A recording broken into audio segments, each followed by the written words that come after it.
नमस्कार दोस्तों, CSP academy के यूट्यूब चैनल के करंट अफेयर सीरीज में आपका स्वागत है। तो दोस्तों, करंट अफेयर सीरीज का जो हमारा तरीका है, एक तो डेली बेसिस, दूसरा वीकली बेसिस और तीसरा मंथली बेसिस। तो ये जो पर्टिकुलर वीडियो है हमारा, यह कंप्लीट मार्च का करंट अफेयर्स है, मार्च का पैकेज है।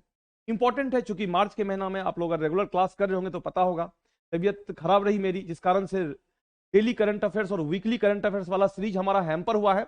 लेकिन मैंने कोशिश किया जो हमारे मिस हुए हैं क्लासेस, जो न्यूज मिस हुए हैं, उसको हम इस मंथली सीरीज में वाइंड अप करें। तो आइए देखते हैं इस मंथली सीरीज में कौन कौन से ऐसे न्यूज हैं जो हमारे एग्जाम के लिए इंपॉर्टेंट है। आइए देखते हैं पहला न्यूज क्या है और इस न्यूज की क्या विशेषता और क्यों हमारे एग्जाम के लिए इंपॉर्टेंट है। तो हमारा पहला न्यूज ये हाल ही में हुए मेरापी ज्वालामुखी विस्फोट का संबंध किस देश से है। तो ऑब्वियस सी बात है, आप देखेंगे इधर बीपीएससी हो, यूपीएससी हो या अदर स्टेट सिविल सर्विसेज के एग्जामिनेशन हो, वहां पे वॉल्केनो से क्वेश्चन पूछे जाते हैं। फिजिकल ज्योग्राफी में जियोमॉर्फोलॉजी का पार्ट है, लेकिन ऐसे भी किसी भी रैंडम वॉल्केनो को नहीं उठा लिया जाता है। जो न्यूज में रहा है, जो समसामयिक घटनाओं में चर्चा में रहा है, वैसे वॉल्केनोज ही हमारे एग्जाम के क्वेश्चंस होते हैं। तो उसी पॉइंट ऑफ व्यू से यह न्यूज हमारा क्या है, इंपॉर्टेंट है। Which country is related to the recent Merapi volcanic eruption. तो our answer is Indonesia. Right answer is Indonesia. Indonesia में यह मेरापी ज्वालामुखी विस्फोट हुआ है। तो इंडोनेशिया में कहां हुआ है इसको भी जानते हैं। यह जावा द्वीप, अभी देखते हैं हम लोग जावा द्वीप कहां है और जावा द्वीप क्या है। जावा द्वीप और इंडोनेशिया की सांस्कृतिक राजधानी याग्याकार्टा के पास स्थित हुआ है। तो अब यहां पे एक नया आपके माइंड में एक पॉइंट स्ट्राइक कर रहा होगा। अच्छा, इंडोनेशिया का सांस्कृतिक कैपिटल भी है, कल्चरल कैपिटल भी है। तो ऑब्वियस सी बात है, इंडोनेशिया के दो कैपिटल है, एक एडमिनिस्ट्रेटिव कैपिटल है, प्रशासनिक राजधानी, दूसरा है सांस्कृतिक राजधानी। तो सांस्कृतिक राजधानी कहां है, याग्याकार्टा है। लेकिन जो इसकी राजधानी थी इंडोनेशिया की, वह जावा हुआ करती थी, जकार्ता। जावा आइलैंड पे जकार्ता था। लेकिन चूंकि ग्लोबल वार्मिंग एवं अन्य कारणों से और ओवर पॉल्यूशन के कारण जकार्ता का जो है, जकार्ता धीरे धीरे सबमर्ज हो रहा है।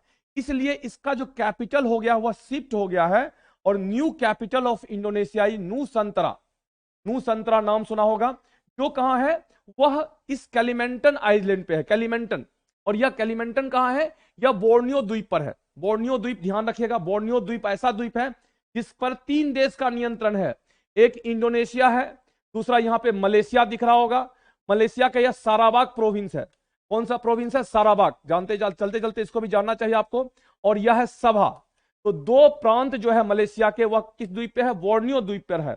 और इंडोनेशिया का एक प्रांत है कैलिमेंटन, वह कहां है, वह बोर्नियो द्वीप पर है। और इसी कैलिमेंटन में ही कौन बनेगा कैपिटल, नूसंतरा, जो इंडोनेशिया का नया ये होगा राजधानी, नई राजधानी होगी।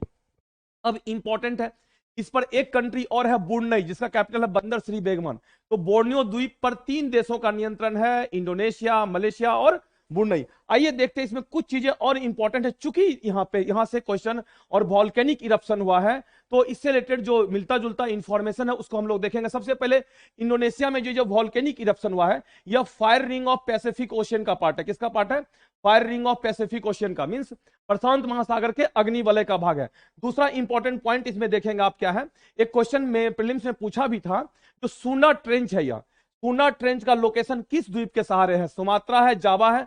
बहुत सारे बच्चे कंफ्यूज कर रहे थे, क्योंकि इसका एक्सपांशन जावा तक है, लेकिन मैक्सिमम जो इसका जो है ये है लोकेशन है, वह कहां है, सुमात्रा के पास है। ये देखिए मैप पे साफ स्पष्ट शब्दों में लिखा हुआ है, सूना ट्रेंच। सूना ट्रेंच किसके पैरेलल है, यह सुमात्रा द्वीप है। तो सुमात्रा द्वीप के पैरेलल कौन सा ट्रेंच है, सूना ट्रेंच है। इसको जानना चाहिए आप लोगों को, यह इंपॉर्टेंट है आपके एग्जाम के लिए। फिर आप देखेंगे यहीं पे चीजों को, अगर तो आपको दिखेगा जो एक स्ट्रीट है, काफी पॉपुलर है वह स्ट्रीट, जिसका नाम है स्ट्रीट ऑफ मलाका।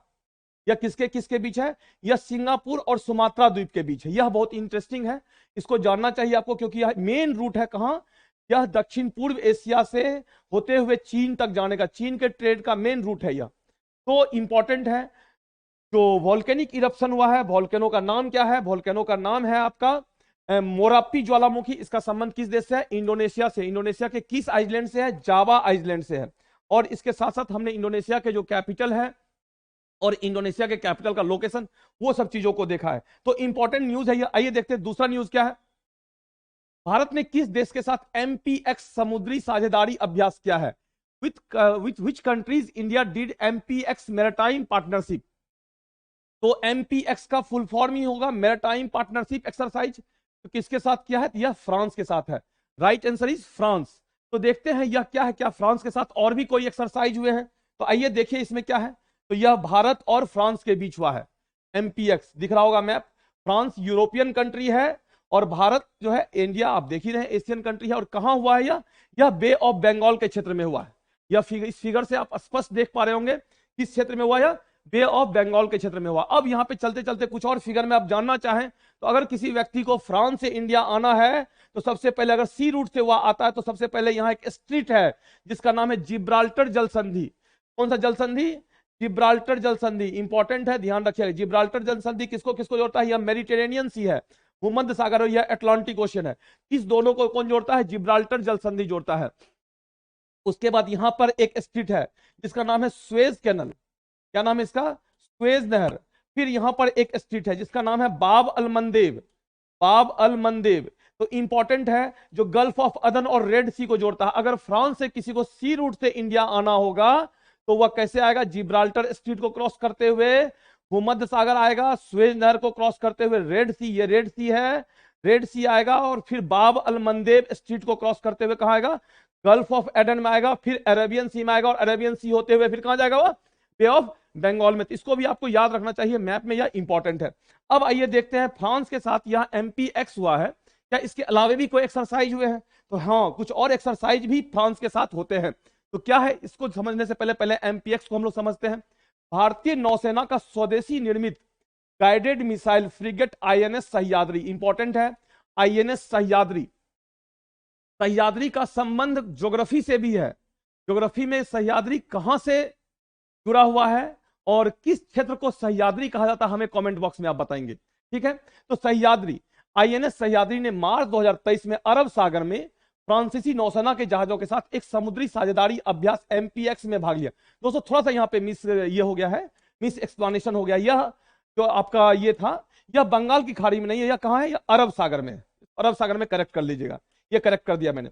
तो यह कहां है? अरब सागर में हुआ है। तो इंपॉर्टेंट है MPX में भाग। इसके अलावा हाल ही में, और इसके अलावा भी कुछ एक्सरसाइज हुए फ्रांस के साथ जो हमें जानना चाहिए, एग्जाम में पूछे जाते हैं। इसके फ्रांस और भारत के बीच संयुक्त सैन्य अभ्यास फ्रिंजेक्स 2023 केरल में आयोजित किया गया था। फ्रिंजेक्स 2023 आयोजित हुआ था केरल में, यह भी अरब सागर के क्षेत्र में ही हुआ था। फ्रिंजेक्स का थीम था विवादित वातावरण में मानवीय सहायता के लिए आपदा राहत अभियान। अर्थात समुद्र में किसी डिस्प्यूट में कोई शिप फंस गया, कोई कार्गो फंस गया, कोई देश फंस गया है, उस समय डिजास्टर मैनेजमेंट सपोर्ट किस तरह से की जाएगी, यह इसका थीम था। किसका? फ्रिंजेक्स 2023 का। तो दो सैन्य अभ्यास इंपॉर्टेंट है, संयुक्त सैन्य अभ्यास। एक है हमारा कौन सा? MPX, दूसरा फ्रिंजेक्स। चलिए आइए देखते हैं नेक्स्ट न्यूज क्या है। नेक्स्ट न्यूज हमारा है, इंपॉर्टेंट है, इंडिया से है। क्या है? भारतीय वन सर्वेक्षण के आंकड़ों के अनुसार, according to the data of forest survey of India, किसके अनुसार? फॉरेस्ट सर्वे ऑफ इंडिया के अनुसार भारत के किस राज्य में जंगल की के आग की अधिकतम घटनाएं हुई है? Which state of India has the maximum incidents of forest fire? तो राइट आंसर इज उड़ीसा। कौन सा है? उड़ीसा में सबसे अधिक जंगल के आग लगने की घटना हुई है। बस इतना ही जानते हैं और आगे चलते हैं। फिर क्या है, एक बहुत इंटरेस्टिंग न्यूज आ गया है। Attukal temple is located in which of the following state? बहुत पॉपुलर न्यूज है यह, गिनीज बुक में इसका नाम आया है। गिनीज बुक में इसका नाम इसलिए आया क्योंकि यह वुमेन्स के लिए, केवल यहां पे वुमेन्स का फेस्टिवल होता है, महिलाओं को लेकर के महिलाएं इस फेस्टिवल में पार्टिसिपेट करती है। और विश्व में सबसे अधिक महिला पार्टिसिपेशन किसी फेस्टिवल में और फेस्टिवल के रिचुअल्स में हुआ है तो वह इसी अटक्कुल मंदिर में हुआ है। ठीक है, और यह कहां है? तो यह केरला में है। Right answer is Kerala. इसके बारे में आइए देखते हैं चलते चलते और क्या इंफॉर्मेशन है। ये आप देख पा रहे होंगे, अटक्कुल टेम्पल्स है, इसके रिचुअल्स होते हैं, लंबा चलता है, 8 दिन 7 दिन 9 दिन, इस तरह से इसका जो रिचुअल्स है वह चलता है, जो ये है। और उसमें क्या होता है, आइए देखते हैं इसकी क्या विशेषता है। अटक्कुल पोंगल, इसका पूरा नाम क्या है? अटक्कुल पोंगल विश्व में महिलाओं का सबसे बड़ा त्योहार है। मैंने यही बोला था, largest festival in the world. 2009 में इस उत्सव के अनुष्ठान ने इसे Guinness book of world records में एक ही दिन में महिलाओं की सबसे बड़ी धार्मिक सभा के रूप में दर्ज किया गया था। ऑब्वियस सी बात है, कहां दर्ज है यह? गिनीज बुक में दर्ज है, यह वर्ल्ड रिकॉर्ड बनाया है। अब यह अटक्कुल मंदिर कहाँ है? अटक्कुल मंदिर को महिलाओं का सबरीमाला कहा था। अब एक न्यूज आ गया सबरीमाला। सबरीमाला इसके अलावा और कहां न्यूज में रहा है हमें बताएंगे कमेंट बॉक्स में। काफी डिस्प्यूट रहा है। सबरीमाला केरला में है और सबरीमाला में क्या होता है, केवल पुरुष व्यक्ति ही उसमें जा सकते हैं, महिलाएं नहीं जा सकती है। इसको लेकर के वहां पे मूवमेंट हुआ था। तो जिस तरह से सबरीमाला में केवल पुरुष जा सकते हैं, उसी तरह से अटक्कुल मंदिर में, अटक्कुल टेम्पल में केवल महिलाएं जा सकती है इस फेस्टिवल में। इस फेस्टिवल में कौन जा सकती है? अटक्कुल पोंगल में, अटक्कुल मंदिर में अटक्कुल पोंगल होता है जिसमें केवल महिलाएं जा सकती है। इसलिए कहा था क्योंकि यहाँ केवल महिलाएं ही पूजा पाठ करती है, जबकि सबरीमाला में मुख्य रूप से पुरुष भगवान अय्यरप्पा अय्यरप्पा की पहाड़ी मंदिर की तीर्थ यात्रा करते हैं। ये सारा इंफॉर्मेशन इंपॉर्टेंट है, जिसमें सबरीमाला, भगवान अयप्पा, पुरुष, उसके बाद अटटुक्कल पोंगल जो है यह फेस्टिवल, ये सारे चीजें आपके एग्जाम पॉइंट ऑफ व्यू से इंपॉर्टेंट है। आइए देखते हैं नेक्स्ट क्वेश्चन क्या। नेक्स्ट क्वेश्चन, नेक्स्ट इंफॉर्मेशन, एक इंपॉर्टेंट न्यूज है चितवन राष्ट्रीय पार्क। चितवन राष्ट्रीय पार्क का न्यूज है।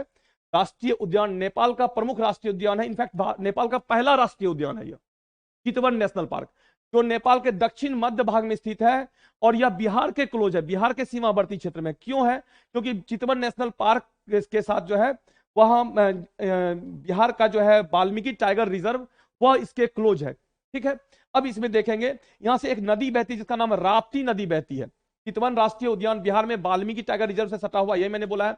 चितवन नेशनल पार्क में क्यों न्यूज में रहा है? अवैध खनन, इलीगल माइनिंग और अवैध मत्स्यन आदि कारण, मानवीय गतिविधियों कारण यहां रहने वाले मगरमच्छों के लिए खतरा उत्पन्न हो गया है। जो यहाँ पे क्रोकोडाइल्स है उसको लेकर के समस्या उत्पन्न हो गई, इसलिए चितवन नेशनल पार्क इंपॉर्टेंट है। चितवन नेशनल पार्क हमारे किस नेशनल पार्क के क्लोज है? Valmiki tiger reserve. और वाल्मीकि टाइगर रिजर्व का संबंध बिहार के किस जिला से है हमें कमेंट बॉक्स में बताएंगे। और यहीं पे आप देखेंगे चितवन नेशनल पार्क में ही जो है वह क्या है, ये चितवन नेशनल पार्क है। ये इंडिया का मैप आप देख पा रहे होंगे, है ना। और उसका ये सोमेश्वर हिल है, सोमेश्वर हिल है। और यहाँ पे आप देख पा रहे होंगे राप्ती नदी है, यह चितवन पार्क से बहती है। और इसी नदी में जो है बड़े पैमाने पे क्या होता है, इलीगल माइनिंग, अवैध खनन, इलीगल माइनिंग और फिशिंग, इस कारण से यह नदी जो है प्रदूषित हो गई और उसमें जो रहने वाले क्रोकोडाइल्स हैं वह क्या हो रहे हैं, वह मर रहे हैं। वह न्यूज में आया हमारा। चलिए नेक्स्ट न्यूज देखते हैं क्या है। हाल ही में किस राज्य के स्टेट है पर बैम्बो क्रैश बैरियर लगाया गया? बड़ा इंटरेस्टिंग न्यूज है यह। देखिए गडकरी साहब का क्या क्या अप्रोच है, क्या कितना इनोवेटिव आइडियाज और टेक्नोलॉजी को अप्लाई कर रहे हैं। यह सबसे पहले तो आप जानिएगा यह क्रैश बैरियर क्या होता है। यह रोड के किनारे जो लगा होता है बैरियर, जिसे यह रोड के किनारे जो बैरियर्स लगे होते हैं जिसके कारण एक्सीडेंट वगैरह क्या होता है, नहीं होता है। देखेंगे डिवाइडर लगा होता है, यह डिवाइडर जनरली देखेंगे स्टील का लगा होता है। तो इसके कॉस्टिंग को कम करने के लिए, साथ ही साथ इसको और जो है इको फ्रेंडली बनाने के लिए, क्योंकि स्टील में बनाने में भी प्रदूषण होता है, स्टील पे लागत भी अधिक होती है, तो एक नया टेक्नोलॉजी डेवलप किया गया। हुआ क्या किया गया है, बैम्बू क्रैश बैरियर। यह पहला यूज करने वाला भारत देश है। तो यह कहां लगा है, यह और यूज करने वाला भारत पहला देश है। और यह किसके दिमाग की उपज है? तो नितिन गडकरी, क्योंकि वह हमेशा इनोवेटिव, देखेंगे आप रोडवेज में नए नए आइडियाज, नए नए टेक्नोलॉजी को वह उन्होंने यूज किया है। तो यह कहां सबसे पहले यूज हुआ है? महाराष्ट्र में यूज हुआ। इंपॉर्टेंट पॉइंट जो हमारा है, हाल ही में किस राज्य में स्टेट हाईवे ने बैम्बो क्रैश बैरियर लगाया? कहां लगाया? यह महाराष्ट्र में लगाया है। अब महाराष्ट्र में कहां लगाया है तो यह भी हम लोग देखते हैं। आइए कहां है यह महाराष्ट्र में भाई? महाराष्ट्र में चंद्रपुरा और यावतमाला जिला को जोड़ने वाली वानी बरोड़ा राजमार्ग पर दुनिया का पहला 200 मीटर लंबा बांस क्रैश बैरियर लगाया गया है। कितना है? 200 मीटर लंबा, विश्व का फर्स्ट है यह। ये इंपॉर्टेंट है। इसका नाम दिया गया बहुबल्ली। क्या नाम दिया गया? Bahubali. Bahubali bamboo crash barrier named Bahubali was tested in various government institution। यह सभी इंस्टीट्यूशन के द्वारा टेस्ट किया गया and it was given class 1 status during the fire rating. Means सभी सरकारी संस्थाओं के द्वारा परीक्षण किया गया और फायर रेटिंग टेस्ट के दौरान इसे क्लास 1 का दर्जा दिया गया, फर्स्ट क्लास का दर्जा दिया गया। किसको? बाहुबल्ली को। ठीक है, तो ये इंपॉर्टेंट न्यूज है और यह वीवीआई न्यूज है, इसको आप लोग जरूर तैयार रखेंगे, वीवीआई, क्योंकि यह वर्ल्ड में फर्स्ट है। चलिए नेक्स्ट न्यूज देखते हैं क्या है। हाँ, नेक्स्ट न्यूज हमारा बाल मित्र दिवस के अवसर पर, यह न्यूज बड़ा इंटरेस्टिंग है। 5वां जन औषधि दिवस pharmaceuticals and medical device institute of India देश भर में 1 सप्ताह तक चलने वाला उत्सव आयोजित कर रहा है। पीएमजेपी कार्यक्रम का एक दिन बच्चों को समर्पित था और इसे बाल मित्र दिवस के रूप में मनाया गया। यह इंपॉर्टेंट है, बाल मित्र दिवस कौन मना रहा है? फार्मास्यूटिकल डिवीजन ऑफ इंडिया, इसलिए यह न्यूज होगा। आप कंफ्यूज करेंगे, बाल दिवस मनाया जा रहा है तो बाल महिला एवं बाल विकास मंत्रालय के द्वारा, नहीं, यहाँ पे किसके द्वारा है? फार्मास्यूटिकल डिपार्टमेंट्स के द्वारा, इसलिए यह न्यूज हमारे लिए क्या होगा? इंपॉर्टेंट होगा। चलिए नेक्स्ट न्यूज देखते हैं। यह सारे न्यूज मार्च के हैं, ध्यान रखना है। हाँ, व्हेन इज वर्ल्ड विश्व सरवन दिवस कब मनाया जाता है? जो विश्व सरवन दिवस है, मींस विश्व सरवन दिवस WHO के द्वारा मनाया जाता है। यह किस डेट को मनाया जाता है? अगर आप देखेंगे तो यह डेट सही है किसका? 3 मार्च को है। इसको याद रखेंगे, हर साल 3 मार्च को WHO द्वारा मनाया जाता है। इस वर्ष का थीम था, इस वर्ष का क्या थीम था? सभी के कानों की देखभाल करें और सुनने की क्षमता बढ़ाएं। This year theme was care for everyone's year and increase the hearing capacity. क्या करना है? सुनने की क्षमता को बढ़ाना है, इस बार का थीम। कभी कभी थीम से भी हमारे क्वेश्चन होते हैं, क्योंकि यह WHO मनाता है, इसलिए हमारे लिए इंपॉर्टेंट है। अब एक इंपॉर्टेंट आ गया, स्योंग उनिंग महोत्सव निम्नलिखित में से किस राज्य से संबंधित है? बड़ा इंटरेस्टिंग न्यूज है। स्योंग उनिंग फेस्टिवल आपने देखा होगा। स्योंग उनिंग festival is related with which state? Right answer is Arunachal Pradesh. किससे है यह? अरुणाचल प्रदेश से। अब यह स्योंग उनिंग महोत्सव क्यों न्यूज में है? क्योंकि ऑब्वियस ही बात है, इसमें केंद्र सरकार के प्रतिनिधि भाग लिए हैं और नॉर्थ ईस्ट के क्षेत्र में भारत सरकार छोटे छोटे फेस्टिवल को भी भारत सरकार सेलिब्रेट कर रही है और उसको प्रमोट कर रही है ताकि इस फेस्टिवल के बारे में पूरे देश को लोगों को पता चले। तो इस पॉइंट ऑफ व्यू से हमारा न्यूज क्या होगा? वेरी वेरी इंपॉर्टेंट होगा। आइए देखते हैं इस फेस्टिवल के बारे में और क्या क्या चीजें हैं। स्योंग उनिंग महोत्सव अरुणाचल प्रदेश बेलंग में आदिम समुदाय का एक महत्वपूर्ण त्योहार है। हाल ही में केंद्रीय बंदरगाह, नौवहन और जलमार्ग और आयुष मंत्रालय ने इसमें भाग लिया। आयुष मंत्री के द्वारा इसमें भाग ली गई। किसके द्वारा? केंद्रीय बंदरगाह, नौवहन और जलमार्ग मंत्रालय, बहुत इंपॉर्टेंट है यह अरुणाचल प्रदेश का फेस्टिवल और सेंट्रल गवर्नमेंट के मिनिस्टर्स डिपार्टमेंट इसमें भाग ले रहे हैं। और दूसरा है आयुष मंत्री ने। तो यहां पे आप मेंस में भी इस पॉइंट को यूज कर सकते हैं, किस तरह से भारत सरकार नॉर्थ ईस्ट के बारे में, नॉर्थ ईस्ट के फेस्टिवल और नॉर्थ ईस्ट के चीजों को लोगों से जोड़ने के लिए वहां के छोटे छोटे फेस्टिवल को भी क्या कर रही है? नेशनल लेवल पे सेलिब्रेट कर रही है, ताकि लोग समझे, हम लोग समझे, नॉर्थ ईस्ट के बाहर के लोग, केरला के लोग समझे, तमिलनाडु के लोग समझे, बिहार के लोग समझे, महाराष्ट्र के लोग समझे और नॉर्थ ईस्ट में मुख्य भारत से अधिक अपने आप को जुड़ाव महसूस करें। यही तो भारत सरकार की रणनीति है, peace, connectivity and development. Connectivity केवल रोडवेज ही नहीं है, मानसिक रूप से नॉर्थ ईस्ट के लोग भारत से क्या हो? कनेक्ट हो। चलिए आइए देखते हैं नेक्स्ट क्वेश्चन क्या है। नेक्स्ट हमारा जो न्यूज है, सुप्रीम कोर्ट की 5 न्यायाधीश की बेंच ने सर्वसम्मति से फैसला सुनाया, मुख्य चुनायुक्त और अन्य चुनायुक्तों की नियुक्ति कौन करेगा? एक कॉलेजियम सिस्टम करेगा। और कॉलेजियम सिस्टम में कौन होंगे? प्रधानमंत्री होंगे, लोकसभा में विपक्ष के नेता जो हैं वह होंगे और भारत के मुख्य न्यायाधीश होंगे। और यह समिति बनेगा और इसी समिति के द्वारा क्या होगा? Election commission, chief election commission और अदर इलेक्शन कमीशन की नियुक्ति होगी। लेकिन इंपॉर्टेंट है, अगर अभी जैसे कि कभी कभी हुआ है, अपोजिशन के लीडर के लायक जो है क्वालिफिकेशन कांग्रेस को नहीं मिला है, जिस कारण से अपोजिशन के लीडर का स्टेटस नहीं मिला। ऐसे कंडीशन में क्या होगा? यदि अपोजिशन का लीडर उपलब्ध नहीं है तो लोकसभा में सबसे अधिक जनप्रतिनिधि वाला, जो सबसे अधिक जनप्रतिनिधि वाला विपक्ष होगा, तो उसके अध्यक्ष जो होंगे इस समिति के सदस्य होंगे। तो अब इस पॉइंट को आपको प्रीलिम्स के लिए ध्यान ही रखना है, 324 का मामला क्या है, और साथ ही साथ इसमें ध्यान रखना है मेंस में क्या है। तो मेंस के लिए इस पर एक अलग से सेशन हम लेकर आएंगे, इसमें किस तरह से विधायिका और न्यायपालिका और कार्यपालिका और न्यायपालिका के बीच टकराव का मुद्दा बनता है, जिसका भारत सरकार ने कहा है न्यायपालिका को न्यायिक संयम बरतना चाहिए। क्या यह सही है? न्यायपालिका के द्वारा हस्तक्षेप किया जाना क्या लोकतांत्रिक मूल्यों के अनुकूल है या अलोकतांत्रिक है? तो ऑब्वियस ही बात है, अगर आइडियोलॉजिकल डिफरेंसेस होते हैं, वैचारिक मतभेद होते हैं, तो यह लोकतंत्र के लिए सही संकेत है। तो इस पे हम लोग डिटेल में डिस्कस करेंगे किसी और सेक्शन में। दूसरा हमारा न्यूज है, माइकोबैक्टीरियम ट्यूबरोक्लोसिस निम्नलिखित में से किस बीमारी के कारण होता है? ऑब्वियस ही बात है, किसके कारण होता है? टीबी के कारण। अब इसका डेटा और रिपोर्ट कुछ कुछ पब्लिश हुआ, इसलिए यह न्यूज इंपॉर्टेंट है। विश्व तपेदिक दिवस, टीबी दिवस हर साल 24 मार्च को मनाया जाता है।